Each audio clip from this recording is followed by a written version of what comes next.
Ceci est la Terre, il y a 335 millions d'années. Je n'existais pas encore, mais il n'y a qu'un supercontinent, la Pangée, tu vois? Regardons-les se déplacer en avance rapide. Ok, on y est, il vient juste de se séparer en deux énormes morceaux. L'Australie va par ici, l'Amérique du Nord et du Sud par là. Afrique, Asie, Europe se forment, et voilà la planète telle qu'elle est aujourd'hui. Et ça continue, je veux dire, les continents sont toujours en mouvement. Avec le temps, certains d'entre eux vont s'écraser sur les autres, d'autres vont se séparer, mais ce phénomène va prendre environ 100 millions d'années. Mieux vaut le mettre en avance super rapide. 100 ans plus tard, les humains continuent de cracher du dioxyde de carbone dans l'atmosphère et la planète s'est déjà bien réchauffée. Le niveau des océans du monde a augmenté d'environ 1,2 mètre. Les Bahamas, elles ont totalement disparu. Dans 200 ans, la population de la Terre est d'environ 19 milliards de personnes. Le climat s'est encore réchauffé, nous sommes entassés comme des sardines ici. Les nouvelles technologies médicales permettent de vivre jusqu'à 180 ans. Mais pourquoi ? Les réserves de combustibles fossiles, pétrole et gaz, ont disparu depuis longtemps. Oh, et les continents ont dérivé de plus de 5 mètres. La sonde spatiale Voyager 1 est sur le point d'entrer dans un nuage d'astéroïdes aux confins du système solaire. C'est l'objet artificiel le plus éloigné dans l'univers, je suppose. 1000 ans plus tard, grâce à une alimentation de meilleure qualité, les humains mesurent aujourd'hui 2 mètres en moyenne. La technologie a résolu les problèmes de pollution et de pénurie de carburant. L'humanité se porte à merveille, les robots font tout le travail, nous nous éclatons toute la journée. Le niveau des océans a encore augmenté de 3 mètres. Des îles comme les Seychelles, les Maldives, les Galapagos et bien d'autres ont été submergées. Le Danemark, les Pays-Bas, l'Est de l'Angleterre, la Thaïlande et le Vietnam ne sont que partiellement sous l'eau. Il y a eu une énorme migration humaine ces 100 dernières années. Avance rapide d'environ 5000 ans. Nous sommes en 8113. L'humanité se prépare à ouvrir la crypte de la civilisation. C'est une pièce hermétiquement fermée en Géorgie, aux États-Unis. Elle a été créée en 1940 et elle est remplie d'environ 800 livres sur microfilm, d'enregistrements de voix de personnes célèbres. Elle est également remplie de trucs de technologie de l'époque, comme un grille-pain, une radio et une machine à écrire. Des gens géniaux ont créé la crypte de la civilisation au cas où les humains subiraient une catastrophe majeure dans un avenir lointain et devraient reconstruire la civilisation à partir de zéro. On recommencerait tous à utiliser des machines à écrire. Dans 15 000 ans, notre planète a changé d'inclinaison et le désert du Sahara est maintenant un paradis tropical. Des années de pluie ont transformé le désert sec en une jungle sauvage. Dans 30 000 ans, la sonde spatiale Voyager 1 a enfin quitté le nuage d'astéroïdes aux confins de notre système solaire. Si elle n'entre pas en collision avec quoi que ce soit, elle volera dans l'espace lointain, sombre et ouvert pendant très longtemps. Dans 50 000 ans, le climat change beaucoup. La température sur Terre commence à baisser et nous approchons du début d'une nouvelle ère glaciaire. Le signal radio contenant un message spécial « Bonjour à tous les extraterrestres » envoyé dans l'espace en 1974, a atteint sa destination. Le message contenait le système numérique humain ainsi que des données sur notre ADN et notre système solaire. S'il y avait quelqu'un à l'autre bout pour recevoir ce signal, nous pourrions avoir une réponse de leur part. Dans 100 000 ans, l'une des plus grandes étoiles connues dans notre galaxie, Canis Majoris, explose avec une force énorme. L'explosion de cette supernova peut être vue depuis la Terre, même en plein jour. Et les nuits sont beaucoup plus lumineuses à cause de la nouvelle forte lueur dans le ciel nocturne. Quoi de neuf sur Terre ? Des supervolcans entrent en éruption un peu partout. Ces volcans crachent des quantités colossales de lave et de cendres partout. D'épais nuages noirs couvrent la majeure partie du ciel. Cela empêche les rayons du soleil d'atteindre le sol et la température de notre planète baisse encore plus. Les humains vivent principalement sous terre de toute façon, alors ce n'est pas grave. Comme les étoiles se déplacent progressivement dans des directions différentes, les constellations habituelles commencent à changer de forme. Bientôt, nous allons devoir trouver des noms de constellations totalement nouveaux. Dans 250 000 ans, oh, une nouvelle île est sur la carte. En 2021, c'était juste un volcan sous-marin, quelque part dans le Pacifique. Après avoir craché de la lave pendant des milliers d'années, il a finalement atteint la surface de l'océan et s'est échappé à l'air frais. Les chutes du Niagara ont disparu depuis longtemps. Et les lacs Erie et Ontario se sont unis pour former un immense superlac. Dans 300 000 ans, Le système stellaire triple WR104 est sur le point d'exploser. Il tourne à une vitesse vertigineuse et il est possible que les radiations de l'explosion atteignent la Terre. Cela ferait beaucoup de dégâts à toute vie sur notre planète. Voyager 1 atteint l'étoile la plus brillante du ciel nocturne, Sirius. Une étoile pas très drôle du tout. C'est vraiment sérieux, elle est à 8,6 années-lumière de la Terre. Dans 500 000 ans, les scientifiques sont pratiquement sûrs qu'une énorme météorite pourrait tomber sur la Terre d'un jour à l'autre. Elle pourrait même avoir la taille de 8 terrains de football. L'impact d'une météorite aussi massive provoquerait une explosion si puissante que son bruit serait entendu sur tous les continents. Cela serait suivi de tremblements de terre super puissants et de tsunamis plus hauts que le sympa Empire Municipal Building Tower, machin truc.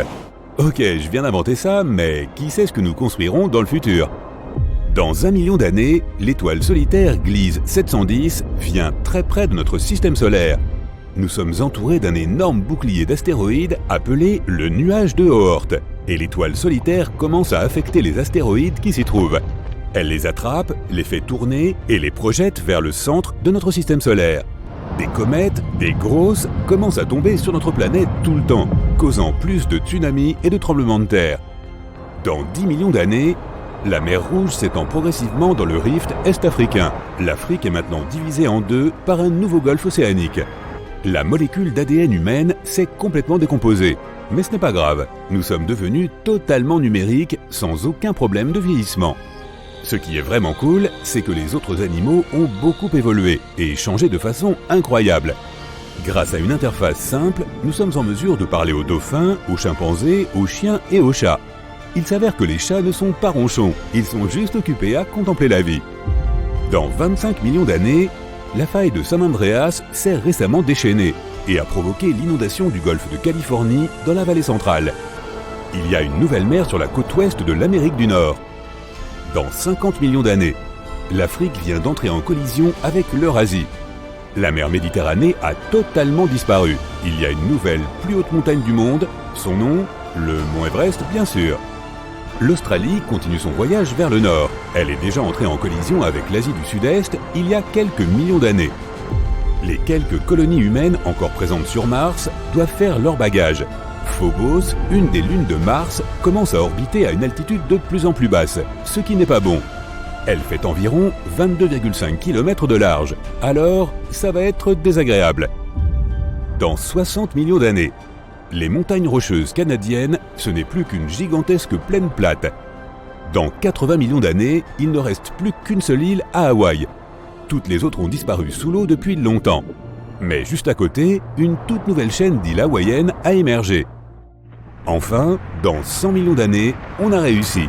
L'Atlantique se réduit à néant, les Amériques se frottent presque à l'Afrique a déjà fusionné avec l'Eurasie. Nous avons à nouveau un super continent. Bonjour, Pangea Proxima. Toutes traces de vie humaine ont disparu ou sont profondément enterrées sous terre.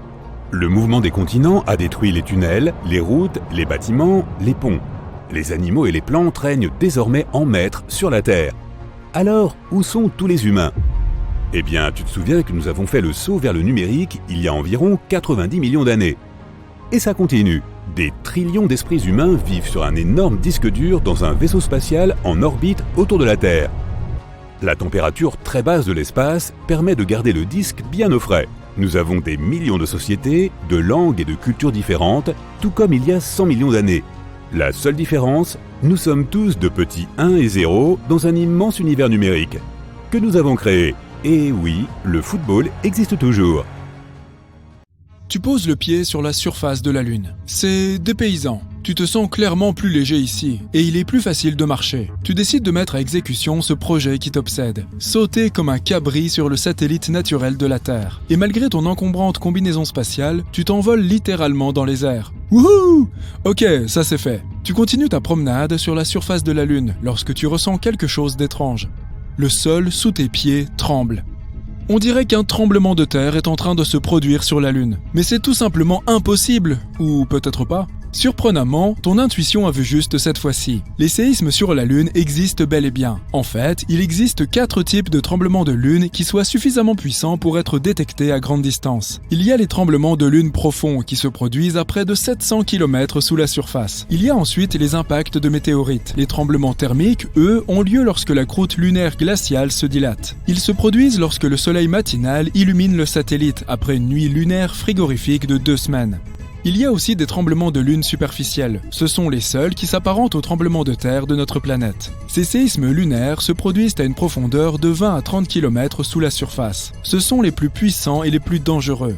Entre 1972 et 1977, le réseau sismique Apollo a enregistré 28 séismes lunaires de ce type, et certains d'entre eux avaient une magnitude supérieure à 5 sur l'échelle de Richter. Sur Terre, un tel tremblement de terre serait assez fort pour fissurer le plâtre et déplacer des meubles imposants. De plus, les tremblements de lune superficiels durent très longtemps par rapport aux tremblements terrestres. Une fois qu'ils ont commencé, ils peuvent durer jusqu'à 10 minutes. Un tremblement de terre moyen, quant à lui, dure généralement de 10 à 30 secondes. Les scientifiques ne sont toujours pas certains des causes des tremblements de lune superficiels, ni même l'endroit exact où ils se produisent. L'une des théories voudrait que ces séismes lunaires se produisent au bord de grands cratères, relativement récents, qui s'affaissent probablement de temps à autre. Il est intéressant de noter que la Lune et la Terre ne sont pas les seuls endroits où des séismes se produisent. Les scientifiques ont enregistré des séismes, des tremblements, des vibrations et des secousses dans d'autres régions de notre système solaire également. Prenons l'exemple de Mercure. Il y a quelques années, les scientifiques ont découvert que cette planète rétrécissait. Et c'est pourquoi elle semble être tectoniquement active. Prenons encore Vénus. Cette planète est un casse-tête tectonique pour les experts. À l'heure actuelle, Vénus n'a pas de plaque tectonique à proprement parler, et il se pourrait qu'elle n'en ait jamais eu. Mais sa surface présente des rides et des failles qui donnent l'impression qu'elle pourrait bien avoir des plaques tectoniques. D'un autre côté, ces caractéristiques pourraient être apparues des suites d'autres processus. L'activité volcanique par exemple. Mais même si nous n'avons pas encore observé de séismes sur Vénus, les chercheurs pensent qu'ils pourraient les détecter car leurs vibrations produiraient des ondulations dans l'épaisse atmosphère de la planète. Et maintenant, Mars. Nous savons avec certitude que cette planète est sismiquement active. Un module de la NASA a placé un sismomètre à la surface de la planète rouge. Et en 2019, il a réussi à mesurer son premier tremblement de Mars. Par la suite, l'atterrisseur a continué à enregistrer des tremblements, mais ils étaient si faibles que s'ils se produisaient sur notre planète, ils seraient complètement couverts par le bruit de fond des océans terrestres. Mais un corps spatial n'a pas besoin d'être une planète à part entière pour avoir une tectonique active. Prenons Pluton. Cette planète naine est géologiquement active en ce moment même. En 2014, la sonde spatiale New Horizons de la NASA survolait le système de Pluton lorsqu'il a détecté des caractéristiques géologiques complexes sur cette planète naine. Les scientifiques en ont conclu que Pluton pourrait connaître des secousses lorsque son océan d'eau liquide gèle et dégèle sous sa croûte glacée. Les lunes de Jupiter, Europe et Io, ainsi que les lunes de Saturne, Titan et Encelade, sont également actives géologiquement, en dépit de leur petite taille.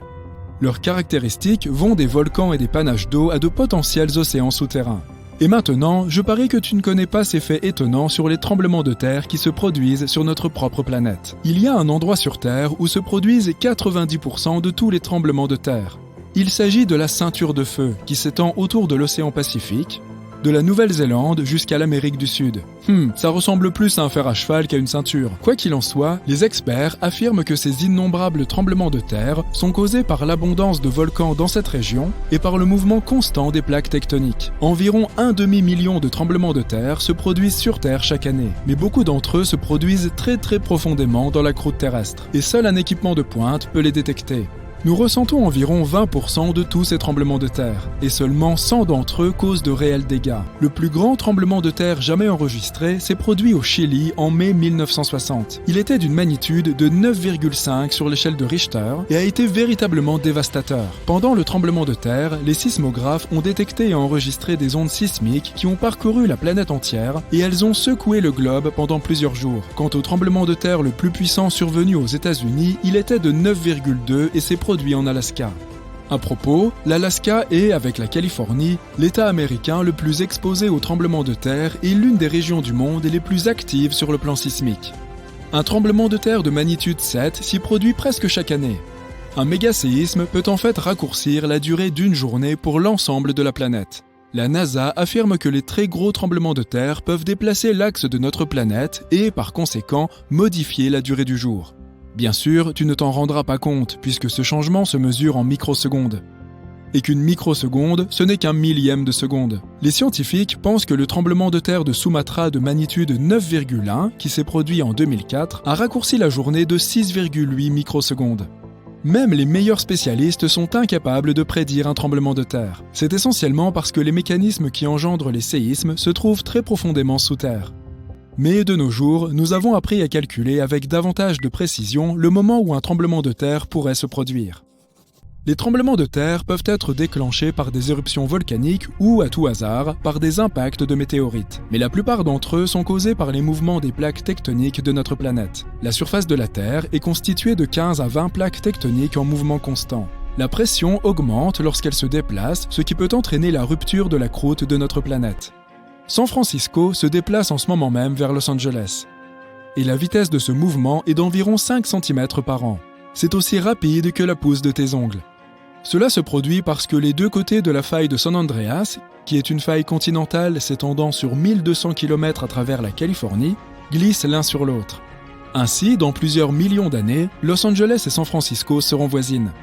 Les lacs, les étangs et les canaux se réchauffent légèrement et commencent à sentir mauvais avant un tremblement de terre. Cela se produit parce que des gaz sont libérés lorsque les plaques tectoniques se déplacent. La plupart des animaux ressentent ces signes et modifient leur comportement en fonction. Ainsi, les scientifiques ont remarqué que les crapauds disparaissaient complètement avant un tremblement de terre en Italie en 2009.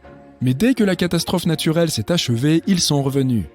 Même après la fin d'un tremblement de terre, il se peut que tu vois encore de l'eau s'agiter dans ta piscine. Il n'y a pas lieu de s'inquiéter. Il s'agit d'un phénomène hydrodynamique appelé la sèche. L'eau peut continuer à clapoter pendant des heures après la fin du tremblement de terre.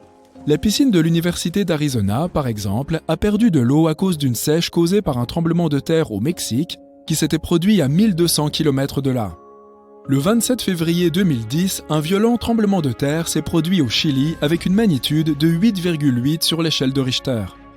En conséquence, la croûte terrestre de cette région a été déchirée de façon si spectaculaire qu'une ville du nom de Concepción s'est déplacée de 3 mètres vers l'ouest. Un autre tremblement de terre a entraîné le rétrécissement de 3 cm de la plus haute montagne au monde, le mont Everest. Cela s'est produit en 2015 lorsqu'un tremblement de terre de magnitude 7,5 a provoqué une réduction de plusieurs sommets de l'Himalaya. Les Japonais croyaient que les tremblements de terre étaient provoqués par le Namatsu, un poisson-chat gigantesque vivant dans la boue sous les îles japonaises. Le poisson s'agitait en tous sens, provoquant ainsi une activité sismique. Quant aux anciens Grecs, ils étaient persuadés qu'une puissante divinité marine, Poséidon, produisait les séismes en frappant la terre de son trident dans ses accès de colère. Selon la mythologie hindoue, enfin, ce sont 8 éléphants qui maintiennent la terre en place. Eux-mêmes en équilibre sur le dos d'une immense tortue, se tenant sur le corps enroulé d'un serpent encore plus grand. Et chaque fois qu'un de ces animaux bouge, un tremblement de terre se produit. 2002 et 2023 ont été des années historiques en matière de découverte de nouveaux mondes fascinants. L'année dernière, la NASA a dépassé les 5000 exoplanètes confirmées. La liste est incroyablement variée. Elle comprend des super-terres rocheuses, des géantes gazeuses comme Jupiter, des géantes de glace comme Neptune, etc. Et ce n'est qu'un début. Il pourrait y avoir plus de 1000 milliards d'exoplanètes rien que dans notre galaxie. Mais la question la plus importante est de savoir combien d'entre elles sont habitables.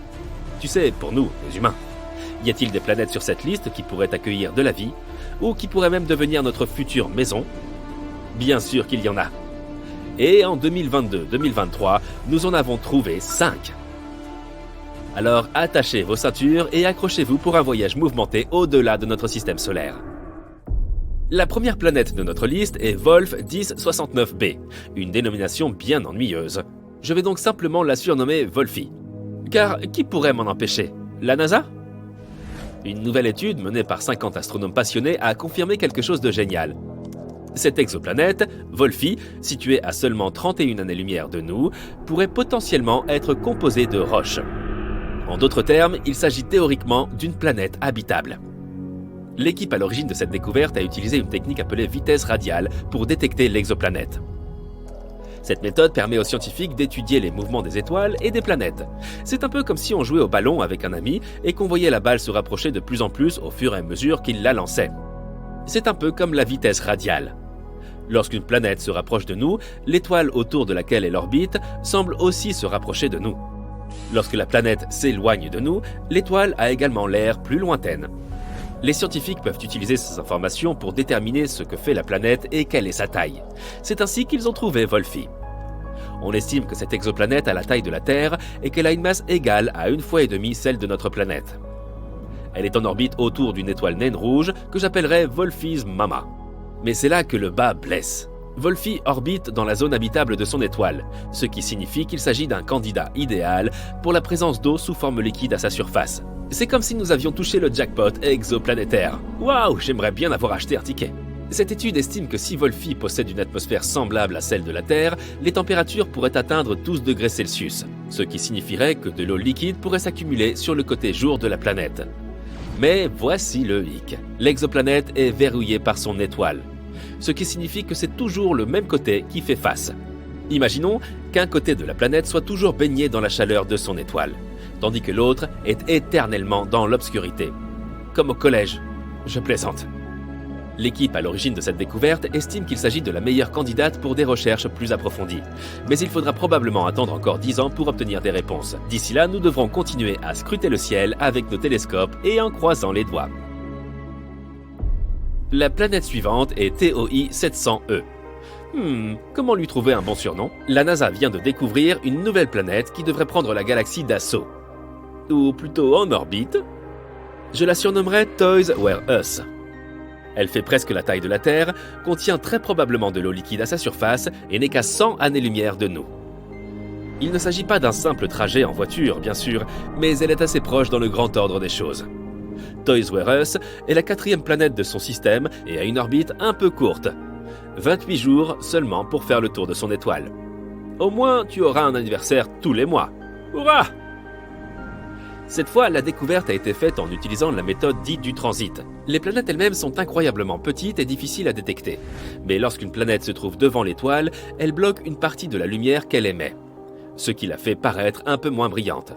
Dès que la planète s'éloigne, l'étoile retrouve sa luminosité. Pour trouver une planète, les scientifiques observent donc très attentivement si la luminosité change. Si c'est le cas, cela signifie qu'il y a probablement une planète qui joue à cache-cache avec nous. C'est ainsi qu'ils ont découvert Toys Were Us. On la doit à la mission TESS. Elle a également détecté 66 nouvelles exoplanètes et 2100 autres candidats attendent d'être confirmés. TESS a produit des images de 75% de la voûte céleste. C'est ce qu'on appelle de l'efficacité. Toys Were Us est située dans la zone habitable optimale, entre les planètes C et D. Mais elle pourrait être verrouillée, tout comme Wolfie. Il se peut donc que nous devions nous contenter d'un monde aquatique à une seule face. La découverte de Toys Were Us est une piste prometteuse pour les futures observations de suivi. Et elle démontre le potentiel de TESS à trouver des exoplanètes encore plus petites à l'avenir. Qui sait, peut-être découvrira-t-on un jour un nouveau foyer pour notre espèce parmi les étoiles, ou du moins un nouveau lieu de vacances. Ensuite, nous avons des jumelles, GJ1002b et GJ1002c. Cette galaxie vient de se rapprocher un peu plus de nous avec la découverte de 2 exoplanètes, que je surnommerai Hansel et Gretel, qui se trouvent à quelques encablures de notre système solaire. En effet, ces 2 planètes semblables à la Terre sont situées à moins de 16 années-lumière, ce qui représente un saut de puce pour l'espace. À titre de comparaison, Proxima Centauri B est l'exoplanète de masse terrestre la plus proche, à 4,2 années-lumière. Ces 2 nouvelles voisines sont donc parmi les plus proches de nous. Elles sont toutes 2 en orbite autour d'une étoile naine rouge dont la masse équivaut à peine à 1/8 de celle du Soleil. Elle est plutôt froide et peu lumineuse, mais ce n'est pas grave car les 2 planètes en sont très proches. Hansel met 10 jours à tourner autour de son étoile, tandis que Gretel met un peu plus de 21 jours. Encore des anniversaires en plus, j'imagine. La découverte a été faite par une équipe scientifique internationale et n'a pas été une mince affaire. L'équipe a dû travailler avec 2 instruments, Espresso et Carmenes. Le résultat? Un café latte? Non. Ce qu'ils ont obtenu, ce sont des mesures si précises que l'on peut pratiquement compter le nombre de cratères à la surface des planètes. En effet, les planètes sont situées dans la zone habitable de leur étoile et ont une taille parfaite, ce qui en fait des candidates idéales pour de futures études sur l'atmosphère. Le principal responsable de l'étude a déclaré « La nature semble vouloir nous montrer que les planètes semblables à la Terre sont très répandues. Grâce à ces 2 planètes, nous en connaissons désormais 7 dans des systèmes planétaires très proches du Soleil. Qui aurait cru que nos voisins pouvaient être si accueillants ?» En conclusion, la découverte de Hansel et Gretel est un pas de géant pour l'humanité. Alors, levons tous nos verres de H2O, ou de ce que l'on boit sur les exoplanètes, et célébrons-la. La dernière planète de notre liste est LP-890-9C. Je l'appellerai Bob. Cette super-Terre, située à environ 98 années-lumière, est 40% plus grande que notre planète.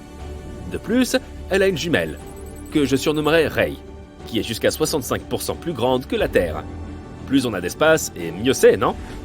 Les deux planètes sont en orbite autour de l'étoile naine rouge.